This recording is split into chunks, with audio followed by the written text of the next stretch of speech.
వేడి వేడి Bombay chutney with puri combination అదుర్సండి. సూపర్! మీలో కూడా ఎంతమందికి ఆ కాంబినేషన్ ఇష్టం? ఒకసారి ట్రై చేద్దామా? బొంబాయి చట్నీ చేయాలంటే ఫస్ట్ బాండీ పెట్టుకొని, ఆయిల్ వేసుకొని, పోపు దినుసులు, మిర్చీలు, కరివేపాకు, టమాటా, కట్ చేసిన ఆనియన్స్ అన్నీ వేసి మంచిగా వేగనివ్వాలి.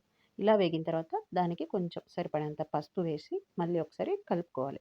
ఇలా కలుపుకున్న వాటిలలో మంచిగా ఉడికిన తర్వాత కొన్ని వాటర్ పోయాలి. అంటే ఒక గ్లాస్ ఆఫ్ వాటర్ అలా పోసేసి, సరిపడంత ఉప్పు వేసి, వాటిని మంచిగా వేడిగా మసలనివ్వాలి.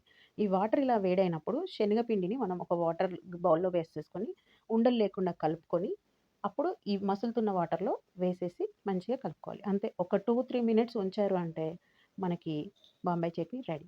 ఈ జరిగేలోపు నేను ఫస్ట్ గోధుమ పిండిని తీసుకొని మంచిగా కలిపి పక్కన పెట్టుకున్నాను. సరిపడా ఉప్పు, కొంచెం ఆయిల్ అలా వేసేసి మంచిగా వాటర్ పోసేసి కలిపి పక్కన పెట్టుకున్నాను. ఒక 10 మినిట్స్ అయిపోయిన తర్వాత ఇలా ఉండలుగా చేసేసుకొని, అంటే పూరి ఎంత సైజులో కావాలనుకుంటే దానికి సరిపడంత సైజ్ చేసేసుకొని, మంచిగా లాటిచ్చేసుకోవాలండి. అంటే మీరు దాన్నేమంటారో తాల్చుకోవాలి. అండ్ రౌండ్ షేప్ వచ్చేలాగా.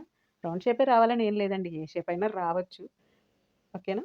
అండ్ తర్వాత బాండీలో ఆయిల్ వేసి, ఆయిల్ మంచిగా మరిగినప్పుడు ఇలా పూరి వేస్తే అలా పొంగుతూ ఉంటే అప్పుడే తినాలనిపిచ్చేస్తది. కానీ వెయిట్ చేయాలి కదా! తప్పదు. అంతే. దీన్ని టేస్టీగా ఉండే బొంబాయి చట్నీతో కలిపి తినేస్తే టేస్ట్ బావుంటుంది. Thank you for watching our channel.